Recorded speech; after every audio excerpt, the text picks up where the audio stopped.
Nous rendons grâce à Dieu pour cette nouvelle vidéo sur la divinité de Jésus-Christ. Nous bénissons Dieu et nous remercions l'Esprit de Jésus pour l'inspiration qu'il nous a communiquée durant les vidéos précédentes qui ont été faites et aussi sur celles qui vont être faites. Je remercie vraiment tous les frères et les sœurs qui m'encouragent dans cette série de vidéos concernant la divinité de Jésus-Christ. Merci pour vos prières, pour vos encouragements, pour votre soutien, pour les partages aussi de ce message, non pas pour me faire connaître, mais pour que la vérité de l'Évangile soit diffusée. Donc que le nom de notre Seigneur et Sauveur Jésus-Christ soit exalté et soit à nouveau couronné. Alors nous voulons parler justement de ce sujet. Si Jésus est Dieu, pourquoi priait-il le Père? C'est une question qui est légitime et une question qui a besoin d'explication et de profondeur. Vous savez, bien aimés dans le Seigneur, les rôles des enseignants, ce n'est pas qu'ils parlent de leur voyage, ce n'est pas qu'ils vous fassent des théâtres pour vous faire rigoler et pour vous caresser dans le sens du poil. Le rôle d'un enseignant, c'est d'expliquer les Écritures. Rappelez-vous dans Actes chapitre 8, lorsque l'eunuque éthiopien lisait le livre de Ésaïe, il ne comprenait pas ce qu'il lisait. Et Dieu va envoyer Philippe afin qu'il lui explique les Écritures. Le rôle des enseignants, c'est d'expliquer les Écritures, afin que les enfants de Dieu, le peuple du Seigneur, soient éclairés et comprennent justement l'Écriture. Le rôle des enseignants, c'est expliquer les Écritures afin également que nous puissions avoir une pensée et une vue plus complète et plus parfaite de la volonté et des attentes de Dieu pour son peuple. Et l'un des rôles aussi, malheureusement aussi, pourquoi est-ce que nous avons aujourd'hui cette séparation ou cette incompréhension par rapport à la position de Christ? C'est parce qu'il y a eu justement cette séparation avec la loi, les prophètes et les psaumes. C'est parce qu'il y a eu cette séparation avec l'ancienne alliance. C'est parce qu'il n'y a pas cette approche de l'ombre qui doit être faite. Rappelez-vous, dans le livre de Colossiens 1, à partir du verset 16, on nous dit que les Shabbats, les lunes, c'était l'ombre des choses à venir. Mais la réalité est en Christ. Ça veut dire que l'ancienne alliance, c'est l'ombre. Mais pour comprendre la réalité, il faut aussi au préalable comprendre l'ombre, ce qui s'est passé dans l'ombre. Je vais d'abord prendre des passages pour vous montrer que l'approche de l'ombre, donc littéralement de la première alliance, est importante pour comprendre justement les évangiles. Parce que quand on prend les évangiles pour définir la divinité de Jésus, on peut le faire, c'est une bonne chose. Mais l'ancienne alliance vraiment nous explique véritablement ce qui s'est passé. Parce que tout ce qui s'est passé dans les évangiles, Jésus a tout simplement accompli les prophètes, la loi et les prophètes. Jésus dira clairement, je ne suis pas venu pour abolir, mais pour accomplir. Donc Jésus est venu pour accomplir. Et regardez, nous sommes dans le livre de Luc. Luc, chapitre 24. Luc 24 qui nous dit, alors Jésus leur dit, ô hommes sans intelligence, et dont le cœur est lent à croire tout ce qu'ont dit les prophètes, ne fallait-il pas que le Christ souffrit ces choses et qu'il entra dans sa gloire? Et commençant par Moïse et dans tous les prophètes, il leur expliqua dans toutes les Écritures ce qui le concernait. Dans toutes les Écritures ce qui le concernait. Luc 24, le verset 44. Puis il leur dit, c'est là ce que je vous disais lorsque j'étais encore avec vous, qu'il fallait que s'accomplisse tout ce qui est écrit de moi dans la loi de Moïse, dans les prophètes et dans les psaumes. Alors il leur ouvrit l'esprit afin qu'ils comprennent les Écritures. Donc Jésus va leur dire que la loi, les prophètes et les psaumes parlent de lui. Donc si nous parlons de la divinité, et si Jésus-Christ est Dieu, mais qu'il parle au Père, ça veut dire que dans l'ombre, il y a déjà eu en fait une préfiguration de ces choses qui se sont par la suite accomplies justement dans la réalité. Nous sommes dans le livre de Jean, chapitre 5. Jean 5, le verset 39. Vous sondez les Écritures parce que vous pensez avoir en elles la vie éternelle. Ce sont elles qui rendent témoignage de moi et vous ne voulez pas venir à moi pour avoir la vie. Donc Jésus nous dit que les Écritures rendent témoignage de lui. Au verset 44 de Jean 5. Vous ne pensez pas que c'est moi qui vous accuse devant le Père. Celui qui vous accuse, c'est Moïse, en qui vous avez mis votre espérance. Car si vous croyez Moïse, vous me croirez aussi parce qu'il a écrit de moi.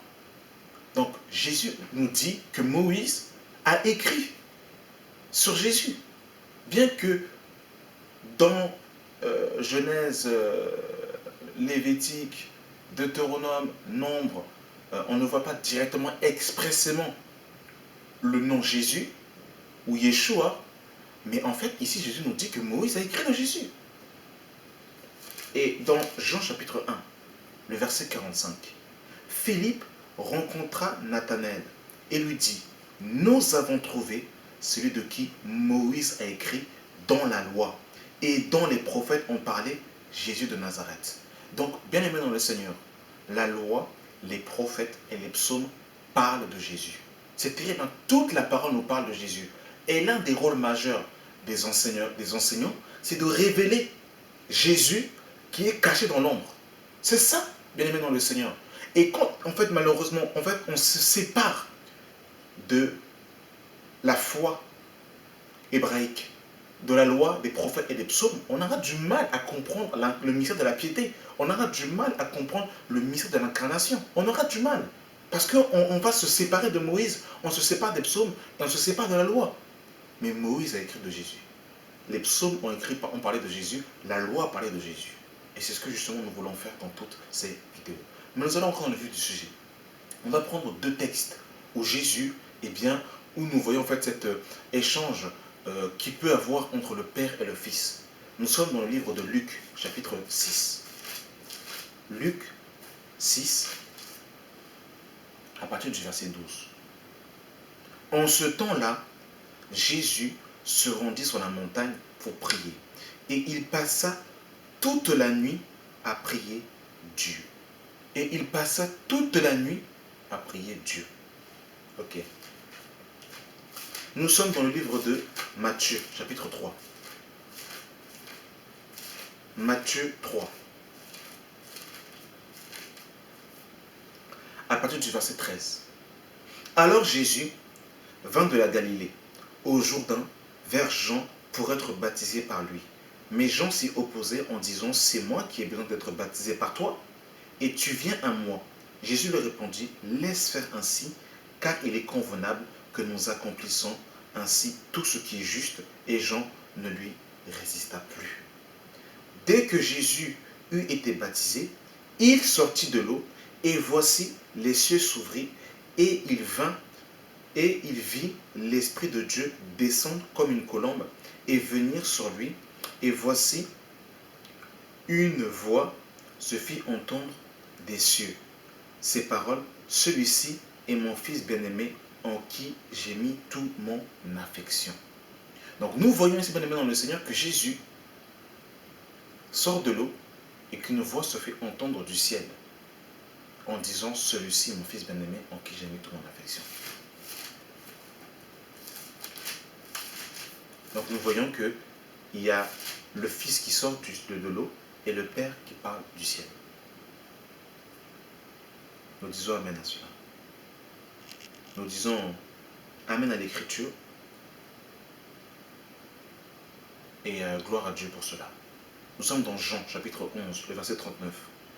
Marthe, la sœur du mort, lui dit, Seigneur, ils sont déjà, car il y a 4 jours qu'il est déjà là. Jésus lui dit, ne te l'ai-je pas dit que si tu crois, tu verras la gloire de Dieu. Ils ôtèrent donc la pierre où le mort était. Jésus leva les yeux en haut du ciel et dit, Père, je te rends grâce de ce que tu m'as exaucé. Pour moi, je sais que tu m'exauces toujours, mais j'ai parlé à cause de la foule qui m'entoure, afin qu'ils croient que c'est toi qui m'as envoyé. Donc là, ici, nous voyons que Jésus est en train de prier. On a pris ces 3 exemples. On aurait pu en prendre d'autres, mais c'est juste pour montrer aux frères et sœurs que nous ne sommes pas en train de nous défiler. Nous ne prenons pas les passages qui nous arrangent où la Bible dit expressément que Jésus est Dieu. nous allons aussi prendre tous les passages où nous voyons que Jésus est en train de prier le Père. On ne se défile pas. Nous disons oui et amen à toutes les Écritures. Là où nous sommes des femmes malhonnêtes, c'est qu'on va prendre des versets qui sont le plus en rapport avec notre compréhension de la parole de Dieu et ce qui justement ne contredit pas entre guillemets notre logique humaine. Là, nous sommes en train de défendre un point ou une opinion. Mais si nous avons un cœur qui adhère à la parole de Dieu, nous disons oui et amen à toute l'Écriture. Maintenant, nous allons expliquer cela. Parce que bien aimé dans le Seigneur, ces choses-là avaient déjà justement eu leur accomplissement dans l'ombre. Nous sommes dans Exode, chapitre 34.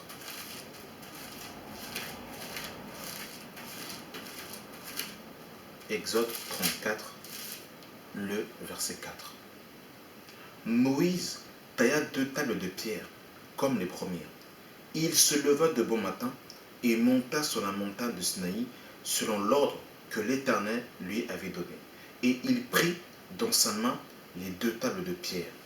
L'Éternel descendit dans une nuée, se tint là auprès de lui et proclama le nom de l'Éternel. Et l'Éternel passa devant lui et s'écria: l'Éternel, l'Éternel Dieu, miséricordieux et compatissant, lent à la colère, riche en bonté et en fidélité. Verset 5. Écoutez bien dans le Seigneur. L'Éternel, ou encore Yahweh, descendit dans une nuée, se tint là auprès de lui et proclama le nom de l'Éternel. Et l'Éternel passa devant lui et s'écria: l'Éternel, l'Éternel Dieu, miséricorde et compatissant, lent à la colère, riche en bonté et en fidélité. Alors, comment Yahweh, qui est un Dieu un, le Dieu unique, descend dans une nuée et proclame le nom de Yahweh? Donc Yahweh proclame Yahweh. Yahweh prêche Yahweh. Yahweh annonce Yahweh. Est-ce que vous comprenez maintenant le Seigneur? Mais regardez maintenant le Seigneur. On nous dit ici, Yahweh descendu dans une nuée. Mais la nuée, c'est quoi? Parce que en fait, l'écriture s'explique par l'écriture. Nous allons voir qu'est-ce que la nuée. Parce que la nuée, ça veut dire quelque chose. D'accord? Nous sommes dans le livre de Jude. Jude, que Dieu éclaire son peuple. Jude, il y a un seul chapitre, le verset 11. Malheur à eux, car ils ont suivi la voie de Caïn. Ils se sont jetés pour un salaire dans l'égarement de Balaam. Ils se sont perdus par la révolte de Corée. Ce sont des taches dans vos agapes, faisant impunément bonne chère, se repaissant eux-mêmes. Ce sont des nuées sans eau, poussées par les vents, des arbres d'automne sans fruits, 2 fois morts, déracinés, des vagues furieuses de la mer, rejetant l'écume de leur impureté, des astres errants, auxquels l'obscurité des ténèbres est réservée pour l'éternité. Jude est en train ici de dénoncer les faux prophètes. Il est en train ici de dénoncer ceux qui justement donnaient un message. En fait, en gros, littéralement, il est en train de dénoncer les faux frères. Mais il va dire quelque chose de très intéressant au verset 12. Il va dire: ce sont des taches dans vos agapes, faisant impunément bonne chère, se repaissant eux-mêmes. Ce sont des nuées sans eau. Ce sont des nuées sans eau. Ici, la nuée dont il est question, comprenez le langage. La nuée ici nous parle du corps.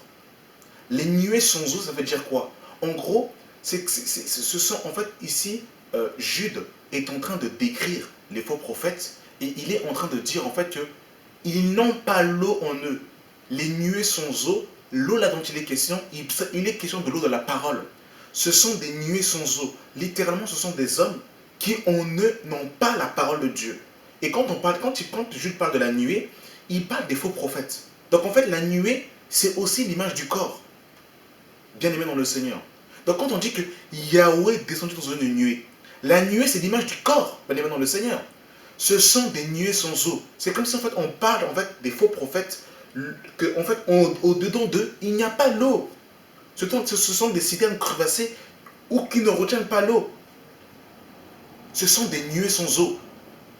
Donc en fait, comment dire, ces faux prophètes-là qui font, qui se font passer pour des serviteurs de Dieu, mais qui en réalité, en fait, ce sont en fait, voilà, font partie de l'ivrée, font partie en fait justement en fait, des faux prophètes qui s'introduisent pour égarer le peuple de Dieu. Eh bien, Jude dit, ce sont des nuées sans eau. Donc, il n'y a pas l'eau de la parole. Ce sont des nuées sans eau. Mais la nuée, c'est aussi justement, la nuée, c'est tout un corps.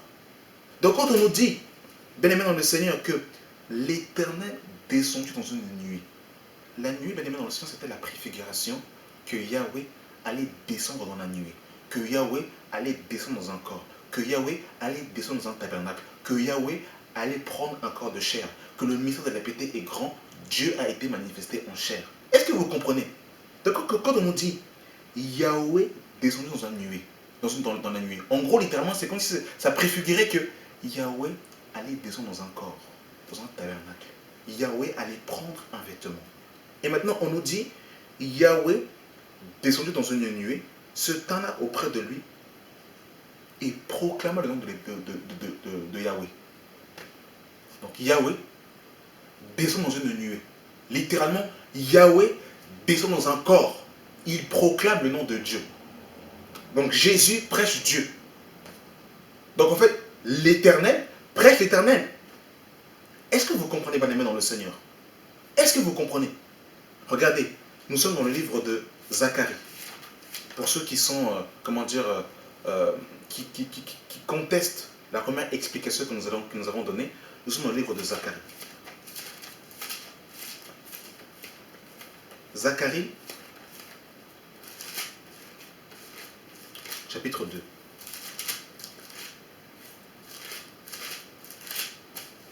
Zacharie 2, à partir du verset 10. Pousse des cris d'allégresse et réjouis-toi, fille de Sion, car voici, je viens et j'habiterai au milieu de toi, dit Yahweh. Beaucoup de nations s'attacheront à Yahweh en ce jour-là et deviendront mon peuple. J'habiterai au milieu de toi et tu sauras que Yahweh des armées m'a envoyé vers toi. Alors on va s'arrêter 2 secondes. Parce que ici, c'est comme si on est complètement comme perdu en fait. Je vais relire. Pose des cris d'allégresse et réjouis-toi, fille de Sion, car voici, je viens et j'habiterai au milieu de toi, dit Yahweh. Donc, Yahweh, l'Éternel, je suis, YHWH, est en train de dire qu'il va habiter au milieu des enfants d'Israël. Beaucoup de nations s'attacheront à l'Éternel, à Yahweh, à YHWH, au tétragramme, à je suis, en ce jour-là, et deviendront mon peuple. J'habiterai au milieu de toi, et tu sauras que l'Éternel des armées m'a envoyé vers toi. Donc en gros, dans ce passage, l'Éternel envoie l'Éternel. Comment c'est possible? L'Éternel envoie l'Éternel. Yahweh prêche Yahweh. Jésus prêche le Père. Mes amis, est-ce que vous comprenez? Est-ce que vous comprenez, bien aimé dans le Seigneur? Ici, Yahweh dit qu'il va venir. Et qu'il va venir habiter aux enfants d'Israël. Mais Yahweh qui vient, c'est qui l'a envoyé? C'est lui-même qui s'est envoyé. Donc l'Éternel envoie l'Éternel. Est-ce que vous comprenez, bien aimé dans le Seigneur? Comment c'est terrible la parole? C'est pour ça, oh, que Dieu éclaire son peuple. Je sais que ce que nous disons là, véritablement, le cerveau, c'est-à-dire le raisonnement humain ne peut pas comprendre cela. C'est-à-dire ça, c'est la folie de la parole. Ça, c'est le mystère de la piété. C'est pour ça qu'on nous parle du mystère de la piété. Ça, c'est la folie. Regardez, nous sommes dans Zacharie chapitre 10. Zacharie chapitre 12. Le verset 7. L'Éternel sauvera d'abord les tentes de Juda, afin que la gloire de la maison de David, la gloire des habitants de Jérusalem, ne s'élève pas au-dessus de Juda. En ce jour-là, l'Éternel protégera les habitants de Jérusalem. Et le faible parmi eux sera en ce jour comme David. La maison de David sera comme Dieu, comme l'ange d'Éternel devant eux. En ce jour-là, je m'efforcerai de détruire toutes les nations qui viendront contre Jérusalem. Alors je répondrai sur la maison de David et sur les habitants de Jérusalem un esprit de grâce et de supplication. Ils tourneront les regards vers moi. Ils tourneront les regards vers moi. Celui qu'ils ont percé, ils pleureront sur lui comme on pleure sur un fils unique. Ils pleureront amèrement sur lui comme on pleure sur un premier-né. En fait, à un moment donné, c'est lui. Et à un moment donné, en fait, c'est comme si c'était quelqu'un d'autre. Mais en fait, c'est toujours Yahweh. Est-ce que vous comprenez, madame le Seigneur? À partir du verset 10, hein, alors je répondrai sur la maison de David et sur les habitants de Jérusalem un esprit de grâce et de supplication. Ils tourneront les regards vers moi. En fait, à un moment donné, c'est moi, à un moment donné, c'est lui. Mais en fait, lui, moi, c'est Yahweh. Yahweh proclame le nom de Yahweh. Yahweh vient au milieu des enfants d'Israël, mais c'est Yahweh qui envoie Yahweh. Mais quand c'est Yahweh qui envoie Yahweh, et Yahweh proclame le nom de Yahweh alors qu'il est lui-même Yahweh. Est-ce que vous comprenez, mon ami, dans le Seigneur? Jésus prêche Dieu, mais il est lui-même le Dieu véritable. Oh, oh, mes amis, la divinité. Non. Enfin, le sujet là de la divinité, j'aime trop ça. Je ne sais pas comment qualifier. J'aime. Ah, Seigneur, sauve-nous. Comment expliquer cela? Comment expliquer? Regardez bien dans le Seigneur. Quand le Père parle du haut des cieux, quand le Père parle du haut des cieux, est-ce que vous pensez que Jésus, que le Père est coincé au ciel? Regardez, nous sommes dans Jérémie chapitre 23. Oh, j'aime. Comme on dirait chez nous, Kitoko. Ce qui veut dire en fait que c'est bon. Jérémie 23, à partir du verset 23. Ne suis-je un Dieu que de près, dit Yahweh? Ne suis-je pas aussi un Dieu de loin? Quelqu'un se tiendra-t-il dans un lieu caché sans que je le voie? Dit Yahweh. Ne suis-je pas moi? Ne remplis-je pas, moi, les cieux et la terre? Dit Yahweh. Oh my God, Seigneur, sauve-nous. On va relire pour creuser. Ne suis-je un Dieu que de près, dit l'Éternel? Ne suis-je pas aussi un Dieu de loin? Quelqu'un se tiendra-t-il dans un lieu caché sans que je le voie? Dit l'Éternel. Ne remplis-je pas moi les cieux et la terre? Donc, est-ce que vous croyez, bien aimé dans le Seigneur, que quand, dans Matthieu chapitre 3, le Père parle du ciel, en fait, quand on comprend, quand on lit littéralement, on a l'impression que le Père est bloqué là-bas au ciel. Alors que le Père était au ciel, il était en même temps Jésus-Christ. Et on va confirmer cela, que le Père était au ciel et qu'il était en même temps Jésus-Christ. Nous sommes dans 2 Corinthiens chapitre 5. 2 Corinthiens 5, le verset 19. Car Dieu était en Christ, réconciliant le monde avec lui-même. Car Dieu était en Christ, réconciliant le monde avec lui-même. Alors comment Dieu peut-il être en Christ et en même temps être au ciel et parler? Mais il est Dieu. Ne remplis-je pas moi le ciel et la terre? En fait, quand on veut comprendre Dieu, je vous dis, avec l'intelligence humaine, et croire que Dieu est coincé là-bas au ciel, là-bas. Là. My God, Seigneur, sauve-nous. Vous voyez même la parole de Dieu. Et je vais même pousser même l'argesse avec Jésus. Jésus, il était sur la terre. Regardez, on va pousser l'argesse. Nous sommes dans Jean, chapitre 3. Jean, chapitre 3.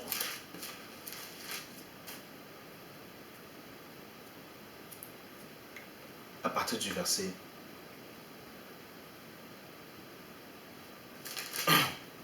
Jean 3, le verset 12. Ah, la parole. Si vous ne croyez pas quand je vous ai parlé des choses de la terre, comment croirez-vous quand je vous parlerai des choses du ciel? Personne n'est monté au ciel, si ce n'est celui qui est descendu, le Fils de l'homme qui est dans le ciel. Mais quand Jésus dit cela, il est sur la terre. Est-ce que vous comprenez bien le Seigneur? Est-ce que vous comprenez? Si vous ne croyez pas quand je vous ai parlé des choses terrestres, comment croirez-vous quand je vous parlerai des choses célestes? Personne n'est monté au ciel, si ce n'est celui qui est descendu du ciel, le Fils de l'homme qui est dans le ciel. Mais quand il dit le Fils de l'homme qui est dans le ciel, il était sur la terre. Allez comprendre cela. Il est Dieu. Et ce qui est terrible, c'est que quand Jésus ici est en train de faire cette déclaration, il est en train de répondre à un proverbe que Salomon avait écrit et qu'il avait laissé comme en suspense. Nous sommes dans le livre de Proverbes et nous terminerons par cela. Oh, le Fils de Dieu, la divinité.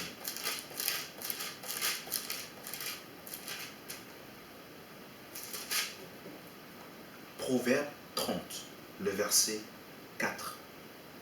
Qui est monté au ciel et qui est descendu? C'est une première question qu'on pose. Qui est monté au ciel et qui est descendu? Qui a recueilli le vent dans ses mains et qui a serré l'eau dans ses vêtements? Qui a fait apparaître toutes les extrémités de la terre? Quel est son nom et quel est le nom de son fils? Le sais-tu? Quel est son nom et quel est le nom de son fils? Le sais-tu? Donc en fait, il y a une unité parfaite dans le nom. Et là, Jésus va répondre à cette question. Si vous ne croyez pas quand je vous ai parlé des choses de la terre, comment croirez-vous quand je vous ai parlé des choses du ciel? Personne n'est monté au ciel, si ce n'est celui qui est descendu du ciel, le Fils de l'homme qui est dans le ciel. Donc Jésus répond à la question de Proverbe 30 à partir du verset 4.